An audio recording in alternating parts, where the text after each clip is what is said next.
Hello everyone, and welcome to our webinar series, A Senior's Guide to Building a Modular ADU. This is part 9 of 10. Coming down the home stretch here, this one's titled Finishing Touches, Making It a Home. This is brought to you by Mr. John Aronson, President and owner of Crest Backyard Homes, and myself, Jeremy Knock, President and owner of Golden Age Financial Solutions. This series is designed to take you from initial idea of the ADU all the way through the certificate of occupancy using the HECM Loan to maximize your cash flow. This is brought to you every Tuesday and Saturday from 10 a.m. to 10:30 a.m. The sessions will be recorded and available to share and watch later, so please do. FYI, if you do want to adjust the size of the webcams, there's a bar on the side or the top. You can make them much smaller so that you can see more of the presentation. We'll be addressing all the questions at the end for the Q&A portion. We break this up into 2 parts. First 20 minutes is the information section. The last section, the 10 minutes there, is the Q&A portion. However, if you have a question in the meantime, please grab the little question box, type it in, and we'll answer those questions in the order that we receive them. So today, we are going to be exploring specifically the finishing touches you're going to want to add to really make your ADU a home. So that being said, John, could you give us a brief review of the different finishing touches we're going to be reviewing today? Well, you're absolutely right, Jeremy, and welcome, folks. This is where you really start to make it look like your home. We're going to be looking at many different options you'll have for the interior and like appliances, fixtures, and then also exterior finishes as well. There are several areas in each of these parts that we'll be discussing today. Okay, so John, let's start on the inside of the space. Can you walk us through the different decisions folks will be walking through for the interior portion? Yeah, we'll start at the beginning with the wall trim and the finishes. We can really do anything your heart desires. And as we move to the floor? You can order just about any type of flooring there is from the factory, and it would probably be less expensive as well. However, if you do choose to do your own tile, it can be done. It can be shipped. The home can be shipped without flooring material. If you're considering a heavy tile option, you're better off to do that on site. A tile can crack and break, especially the heavier. If you're using pavers or some kind of an exotic tile, you'd be better off to do that on site. Got it. So what about the cabinets? Well, again, the manufacturer can do just about any type of cabinetry that a custom-built cabinet company can do, and probably for a lot less money. If you want something real exotic like glass doors and shelves, then once again, you'd probably want to do that on site. Okay, so obviously the finishing touch to the cabinets is going to be the countertops. Can you tell us what options we have here? Countertop types and styles are as unlimited in the factory as they are on site. But once again, should the homeowner want to provide their own countertops, they can do that. How about the fixtures now for each part of the space? Well, if you're referring to like plumbing fixtures, like a toilet, a sink, tub, shower, that type of thing, they've got to be installed at the factory before it leaves the factory, actually. A home must be habitable, functional, and essentially move-in ready from a health and safety standpoint. Once again, the manufacturer has a very broad array of options with fixtures, and it's usually best to have them installed at the factory as well. Now, should you wish to change them out, once the home has been installed, that's fine. Just order the least expensive fixtures you can, and then change them out once the home has been approved or CO'd. Got it, good tip. So do note, folks, though, that anything you do yourself or any alterations you make once the home has been delivered to you is on you. That's big time correct, Jeremy. There will be no warranty you can fall back on other than what the purveyor of the actual product offers, but no modular manufacturer's warranty. Can you talk to us a little bit more about the warranty? Sure. Labor warranties are seldom upheld unless it was in what they call a OEM, which is the original equipment, directly from the modular manufacturer. What about like the materials and appliances if they're ordered from the factory and installed there? Well, if the flaw is due to a factory installation issue, it will fall under the factory warranty. However, should it be a specific product defect like a refrigerator, or a stove, a microwave, etc., then like any other warranty, it would default to the manufacturer of the actual product itself. Well, speaking of appliances, let's go over some of those, shall we? Sure, appliance options are also very open and available by the modular manufacturer. However, the same rule applies for any imperfections due to factory installation flaws. Also, know that any defects with any fixtures, appliances, and accessory options are generally not covered by the modular manufacturer unless it has to do with the way it was installed. Example, should there be a problem with the stove, a microwave, or a dishwasher that is not the result of the installation by the modular manufacturer, but in the equipment itself, you would then defer to the warranty provided by the purveyor of that particular product. Got it. Okay. So, John, let's walk outside the ADU. Look at some of the exterior, can we? Yeah, so now we'll get back to the basics of the wall trim and finishes. Then we'll choose the paint.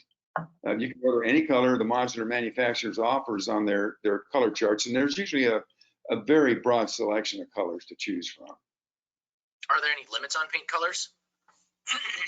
Well, if the modular manufacturer doesn't have the exact color you want, they can get as close as they can and use it as a base coat or a primer, more or less. And then you can have the painting contractor paint to your exact final finish on site. If, let's say, you have to match exactly what the exterior of your primary residence is, and the factory just can't quite get it to that exact tone, then they can primer it and get as close as they can. Then you do the finish coat on site. Got it. So what if you want someone, say they want details in the paint, like a texture type coat?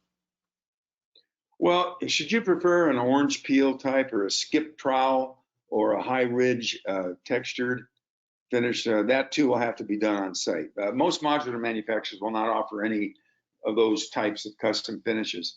If you want a stucco finish, the factory will build them stucco ready, and the stucco can be applied on site. Now, you wouldn't want that done in a factory anyway, even if they offered it, because it would be add considerable weight to the transportation, and that would reflect in the cost. You'd be charged accordingly. It would most likely crack and even break significantly during the transportation and installation process. So with that being said, let's start to go back inside the ADU. How about we dive into the different options we have for the flooring? Well, as in site built, you can use wood, vinyl, plank, tile, just about anything you want. Most modular manufacturers have a broad array of flooring options, from low-cost entry-level vinyl sheet goods, which nobody uses anymore, but they have it. If it's got to go completely entry-level, then that is available as an option. But there's more high-end vinyl, simulated wood, and actual custom wood planking options that they're offering nowadays. Most, if not all, manufacturers do offer some really nice flooring options. So maybe an easy suggestion, if someone's looking for something custom to do, they could do that very inexpensive vinyl sheet just to get it out of the factory, get it to the house, tear that out, and then install that nice tile that they're thinking about doing. Well, you don't really even have to do that. With flooring, you can actually just leave the floor bare and then do all the flooring. So you don't even really have to put in the low end vinyl sheet goods. That's something that you would probably want to do for more of an institutional application. If you were doing like a multi, bed room, I should say, for healthcare purposes, and you need to be able to slide emergency equipment or life support equipment or beds or any of that type of stuff, then you may want to go something low end like a vinyl sheet good. But should you want something like a super saltillo or a travertine, you'd be wise to do that on site, as most likely they can and will crack and break during the transportation, setup, and installation process. Okay. So you mentioned some of the bigger stuff. What if there is multiple sections for a larger ADU? Well, if you're ordering multiple sections, like as they say in the industry, a double wide. I don't like that particular nomenclature. It's a bit antiquated and archaic, but that's, for lack of better words and terminology, let's go to double wide. We strongly recommend that you do any type of custom flooring on site, as seaming the two floors together, like we call that marrying them. It would most likely show a reveal where the two sections are conjoined at the marriage line, where they come together. And obviously we want to avoid those if at all possible. So this applies to paint, wall coverings, and ceiling coverings as well. So keep that in mind too. So John, Now let's head to the kitchen and bathroom areas. And let's check out some of the cabinets and countertops, can we? Yeah, just like with site built, the styles are practically limitless. The modular manufacturer can generally offer as broad a selection of cabinets and countertops as you could possibly think of. Most manufacturers pride themselves on high quality custom finishes because that's how they want to brand themselves. Okay. So can we talk a little bit about the layout for the cabinetry? Yeah, most manufacturers will work with your dealer or your contractor to meet your design criteria. And does that include specific materials? They can generally offer about any type of material that an on-site specialist can, unless it's some real special imported or exotic wood or tile material. And what about color choices? Well, again, the manufacturer will generally be able to offer any color or combination of colors or finishes that are in their color selection guide. So what about how the material is actually finished? Well, likewise, the manufacturer can offer just about any type of finish that's in their options list unless it's an exotic or imported material. Does that include trim finishes? Manufacturer can offer any trim that works in conjunction with the main components of the countertops and cabinets. They generally have a very broad selection of backsplashes, edging options like rounded or straight cut edges, that type of thing. If you want glass doors and shelves in your cabinets, it would be best to have them done on site for obvious reasons. Got it. How does the location of the cabinets and the countertops kind of come into play? Well, it depends on where cabinets and countertops are situated and orientated in your home. You have several options. You may want to think about a corner or a peninsula or even a bar top height selection. So I know all these choices can really add some amazing depth to these spaces. So John, let's look at finishing some of these areas off by reviewing the fixtures they have available, can we? Yeah, we try to start with overhead lighting. It can really make or break a space. The manufacturer can generally work with you on just about any type of overhead lighting you want. We're talking recessed, can, bullet type lighting, track lighting, hanging lighting, it all can usually be ordered through the factory. So what if someone wanted something really special for lighting? Well, should you want something really exotic, imported or custom, you'd be best to do that on site. And what about that wall lighting you mentioned? Same rule applies to wall lighting.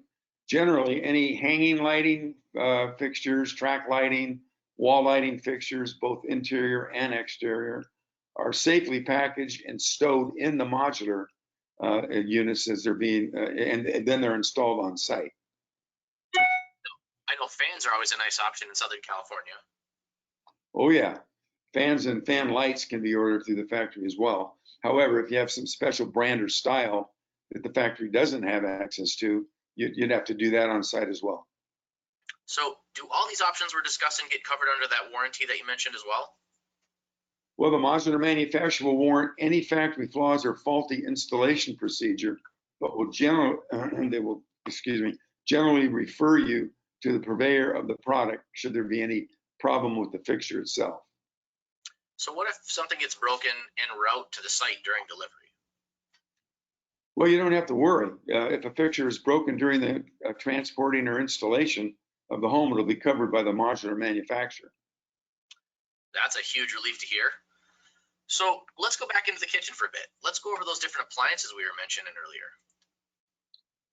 Yeah, well, this is where we go back to maximizing the size by taking advantage of every cubic foot we can. When you're dealing with small spaces, it's about the cubic foot, not the square foot so much. So can we still do full-size appliances in a smaller ADU? Sure. Most appliances are available from the factory in just about any size. The modular manufacturer will work with you on designing the interior to accommodate just about any size or shape you want. Now, John, you mentioned some smaller spaces. How do we go about really thinking about maximization of space here with the appliances?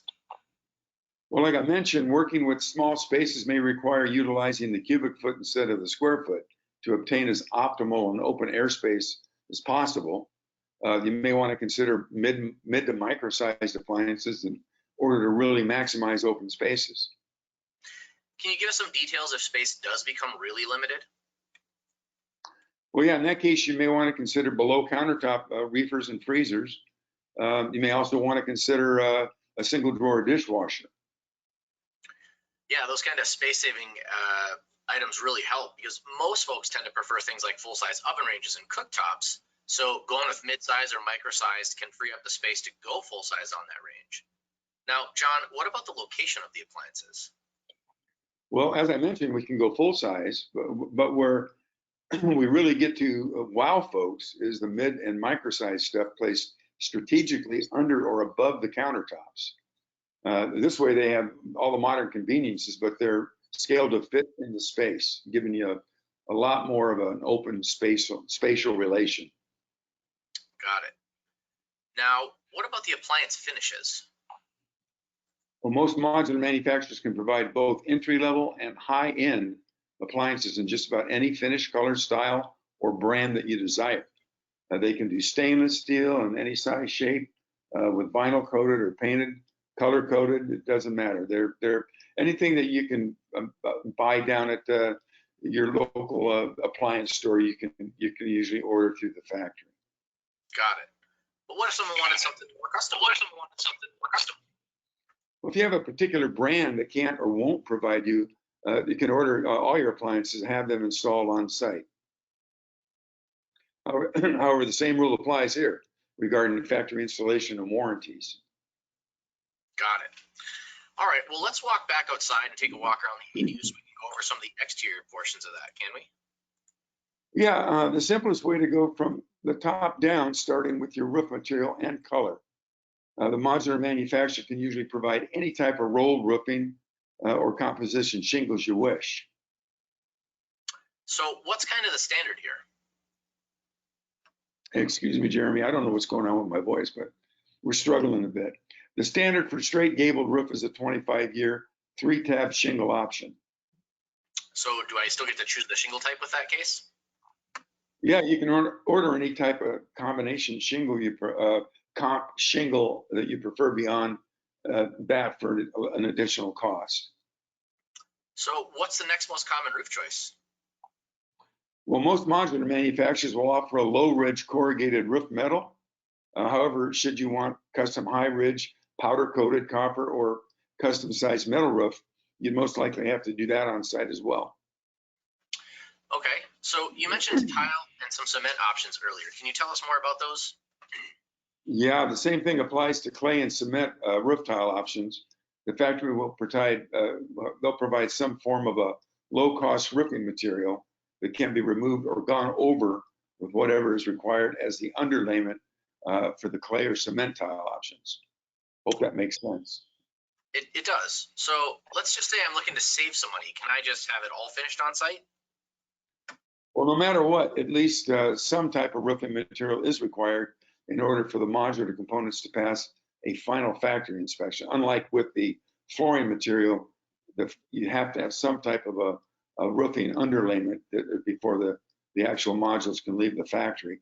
Additionally, the modular manufacturer will have to design the roof for the added weight of if you were to go with a clay or cement tile option.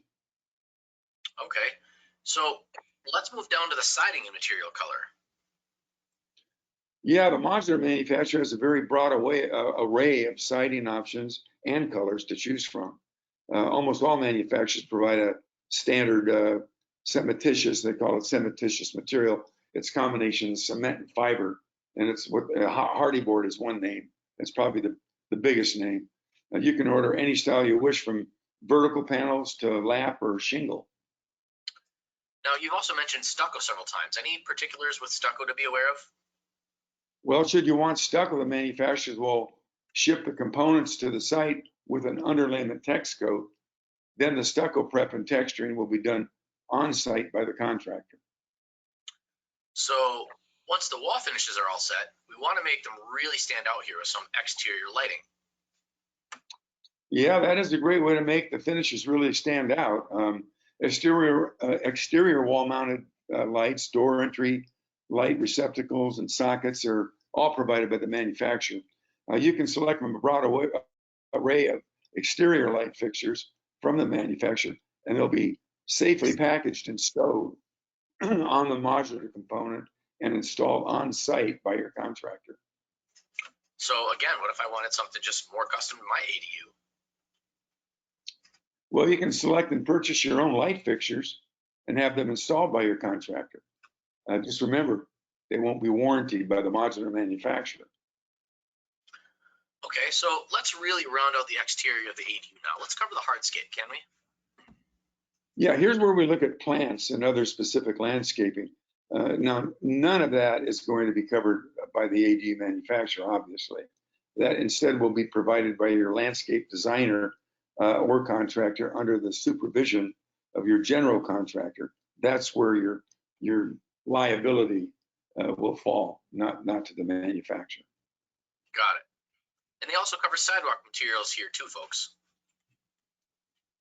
Yeah, pretty much all the hardscape is provided by your landscape designer and contractor. You can do plain cement finishes, you can do raised and exposed aggregate, you can do stamped concrete, any number or style of different pavers from simple concrete to Cotty, super saltillo, travertine, marble, granite. Sky's the limit. So Jeremy, while I still got some voice left, I don't know what's wrong with me. Speaking of the sky being the limit, let's walk through a few what-if scenarios using the HECM loan to build a modular ADU. Absolutely. Now, folks, if you were tuned into the last session, we had Greg Nicholas walk us through in great detail exactly how many and what type of ADUs you're able to build based on the existing structures and, most importantly, that structure's use. That's right. So let's start at the simplest scenario we talked about, and that's the primary residence with a single family dwelling. In all these scenarios, we're going to assume the base rent's going to be $1,800 a month. Now, as we get into this, folks, just keep in mind, your numbers could vary greatly. This is really going to depend on your exact situation. So none of this stuff's guaranteed. These are just base numbers to kind of consider. 1,800 is a very safe estimate for rent in San Diego County. So in that case, you could build one detached ADU with a single family residence as a primary residence, and using that HECM loan, which requires 0 monthly payment, and assuming the mentioned rent, you'd be cash flowing an extra $1,800 a month. Depending on if you add another attached ADU, you could ramp up your cash flow to around $3,600 a month. Wow, that's some extra bucks for sure. It sure is. And really, we're just scratching the surface here. So let's say you have a rental property and you build a detached ADU, that could increase that cash flow by around $1,800 also. That's especially helpful if you have a rental in a portfolio where any of the current loan obligations gets paid from and the rent gets paid into. Exactly. Think about what that scenario would do for that property's cash flow, not to mention the equity. You could use that potentially, that increased cash flow to qualify for more cash out from that property. I mean, it's really an amazing benefit to this program. Yeah, it is. So let's really play a little game of what if, just for some fun. What if I really had a high value property, like let's say a $1.5 million home that was paid off, and I had two duplexes as rental properties. Can you talk us through a scenario like that? Sure. So in that case, we're looking at more like a proprietary reverse loan. You get access, depending on your age, between $600,000 to $800,000. You would never be required to make a mortgage payment, not a monthly one. With the average price of $150,000 per ADU, you could potentially build 2 detached ADUs on each duplex. Now, those duplexes would have to be attached duplexes for a total of 4 detached ADUs.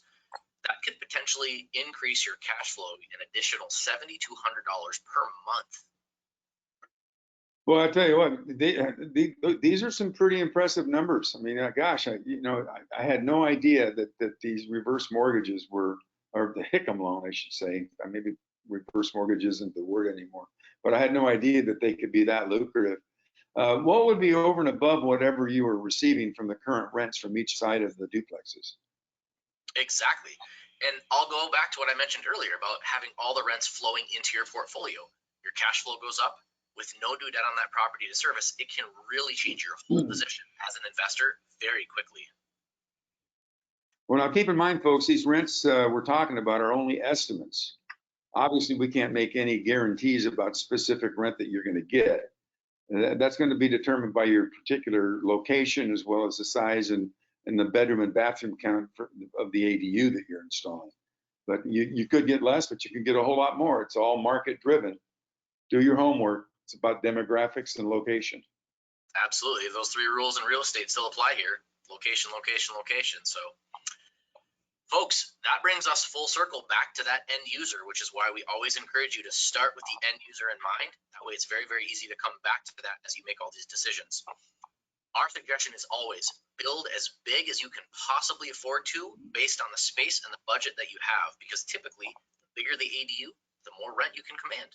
So in closing, if you have questions specifically regarding the ADU, please reach out to Crest Backyard Homes. Their website is www.crestbackyardhomes.com. Go to their site, find their contact page, and fill it out. One of the reps will be in contact with you shortly. If you have specific questions for the HECM loan, please reach out to Golden Age Financial Solutions. Their website is www.goldenaf.com. Go to the site, find the contact page, and fill it out. One of their reps will call you back. These sessions are recorded, so you can watch them over and over again and share them with your friends and family. Please do. Make sure to join us for our webinar. It's going to be our last one in the series. This is going to be on Saturday, so don't forget to register. Be on the lookout for that link. With that being said, I would like to open it up, the last portion, for the Q&As.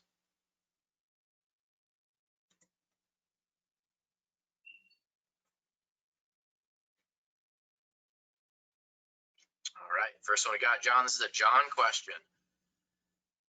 Can you do like granite or marble finishes? And if so, would those get done at the factory or on site for the countertops? You can. That is a great question. The manufacturers today, there's so many nice options and upgrades that you can get right directly from the manufacturer. And just so you know, as you probably already do know, factory labor is a lot less expensive than field labor. By comparison, a factory generally can get a home built and installed, depending on the circumstances, for around $225 to maybe $275 a square foot. And if you folks have been out there looking around for people that do actual site built, you're going to probably see that settling in right around for $300 to $350 a square foot. So again, answering that question specifically, anything you can buy at the factory, and there's usually as many options available there as there are anywhere else, is in your benefit. And again, don't forget about the warranty. If that tile countertop should crack or break or chip, it's covered under the factory warranty because it was installed at the factory. Got it. That's a nice benefit. This one's for you again, John. Does Crest Homes install driveways? Well, we're general contractor. I mean, we are basically a turnkey, one-stop, full-service shop, as they say, and we our whole endeavor is to walk the individual client through the entire process from the very beginning to the very end to getting that certificate of occupancy and the keys to move in. Got it. All right, so this one's to me. What's the difference between a HELOC and a HECM? So pretty simple. The HELOC, the home equity line of credit, is a traditional forward mortgage. They are on closed-ended terms. They're anywhere from 5 to 10-year draw portions, and then after that, they close them off, and then they require them to be paid back. A lot of times they have interest-only portions, which keep the payment low for a while. But then when those draw periods are over, people usually experience payment shock with those things because they have to start paying not only interest, but they have to start paying all the principal back in a very short amount of time. On top of that, with the traditional HELOCs, those things can be reduced or revoked at any time given market situations like we just had. Now with the HECM loan, it functions just like a line of credit. However, these ones can never be reduced and they can never be revoked. And the other thing is the unused portion will actually grow over time. So there's a huge benefit to things. So with that being got one more. Yeah, I just was going to add to that. Just had an interesting situation occur yesterday, as a matter of fact. A client called me that I talked to several weeks ago, and he was ready to move forward at that point because he did have the HELOC. And then when he called yesterday, I said, you better make sure that he told me, I'm ready to go. I'm all excited. So he wanted to kind of pull the trigger and get things moving forward. And I said, you better reaffirm your HELOC.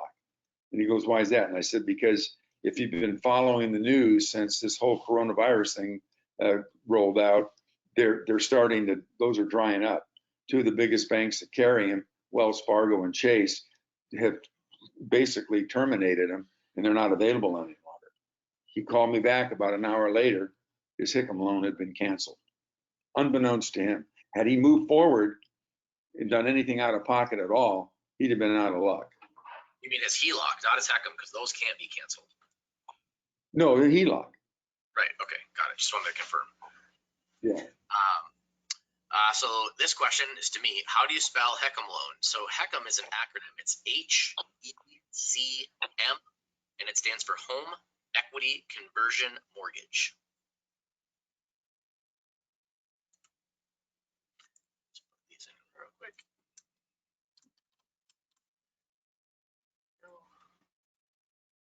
All right, we got time for about one more question. Let's see if we can get one more before we close out the session.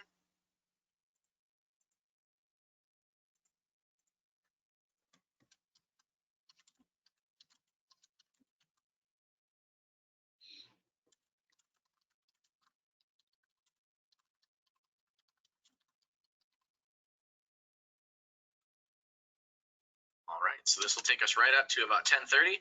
Just wanted to say thank you very much, folks, for joining us. Please make sure to look on the for the invite in your email for the last of our part 10 of 10.